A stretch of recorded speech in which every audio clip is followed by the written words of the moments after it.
Hello everyone, ఎలా ఉన్నారు? Welcome back. నిన్న ఈవినింగ్ 'కిష్కింధాపురి' మూవీ చూసా గైస్. నిజంగా నేనైతే ఇలా ఉంటుందని అస్సలు ఎక్స్‌పెక్ట్ చేయలేదు. ఏదో రొటీన్ ఫ్లాష్ బ్యాక్ పెట్టి తీసుంటారులే అనుకున్నాను కానీ, ఇలా కొంచెం డిఫరెంట్‌గా తీస్తారని అస్సలు ఎక్స్‌పెక్ట్ చేయలేదు గైస్. నాకైతే ఇట్ వాస్ గుడ్ అనిపించింది మామ. కొన్ని నెగెటివ్స్ ఉన్నాయి. But most of the part it was engaging అనిపించింది. డీటెయిల్‌గా ప్లాట్ అండ్ రివ్యూ చెప్పేస్తాను. మన ఛానెల్‌ని ఫస్ట్ టైమ్ విజిట్ చేస్తుంటే ఒక్కసారి రివ్యూస్ చెక్ చేయండి గైస్. నచ్చితే సబ్స్క్రైబ్ కూడా చేసుకోండి.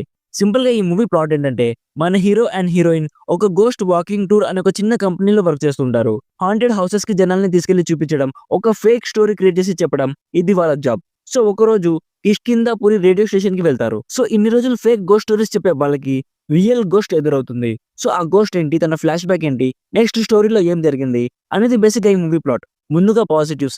మెయిన్ గా మన ఇండియన్ హారర్ మూవీస్ లో ఆ దయ్యం బ్రతుకున్నప్పుడు చాలా మంచిగా చూపిస్తారు గైస్. అసలు అంత మంచి మనిషి అయితే దయ్యం అయ్యాక అమాయకులను ఎందుకు చంపుతుంది అనిపించేది. ఈ మూవీలో ఆ టెంప్లెట్ ని కొంతవరకు బ్రేక్ చేశారు guys.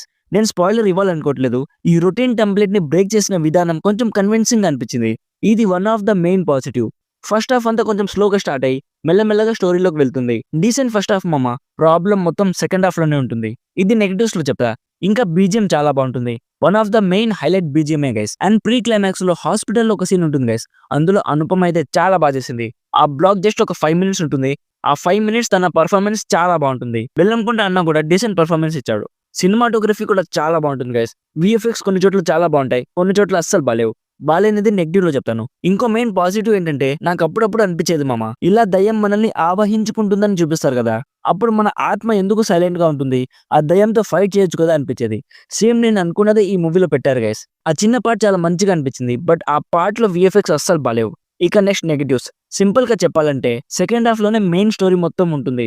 Movie run time just 2 hours 5 minutes ఉంటుంది గైస్. అంత హెవీ స్టోరీని సెకండ్ హాఫ్ లో ఇరికించేసరికి స్టోరీ మొత్తం మిస్ అయిన ఫీలింగ్ కలిగింది. అండ్ క్లైమాక్స్ లో ఉండే విఎఫ్ఎక్స్ అయితే అస్సలు బాలేవు గైస్. ఏదో ఇన్షార్ట్ యాప్ లో గ్రీన్ స్క్రీన్ రిమూవ్ చేసినట్టు అనిపించింది. స్టార్టింగ్ లో అసలు ఆ రొమాంటిక్ సాంగ్ అవసరమా అనిపించింది. అండ్ ఈ మూవీకి సీక్వెల్ వస్తుందో రాదో చెప్పలేం కానీ ఒక చిన్న లీడ్ ఇచ్చారు. అది నాకు అంత కన్విన్సింగ్ గా అనిపించలేదు. ఓవరాల్ గా మన తెలుగులో హారర్ జానర్ ఆల్మోస్ట్ చచ్చిపోయింది గైస్. సో ప్రోడక్ట్ కొంచెం అటు ఇటు అయినా పర్లేదు అనుకుంటే డెఫినెట్లీ థియేటర్ లో చూడొచ్చు. రివ్యూవర్స్ ఇచ్చినంత బ్యాడ్ గా ఏం లేదు గైస్. మంచి టైం పాస్ అయిపోతుంది. ఓవరాల్ గా నా సైడ్ నుంచి recommended 60% as a good attempt. So ఇది గైస్ కిష్కింధాపురి మూవీ రివ్యూ. ఆల్రెడీ ఈ మూవీ మీరు చూసుంటే మీకు ఎలా అనిపించిందో కామెంట్స్ లో మాతో షేర్ చేసుకోండి. వీడియో నచ్చితే లైక్ చేయండి.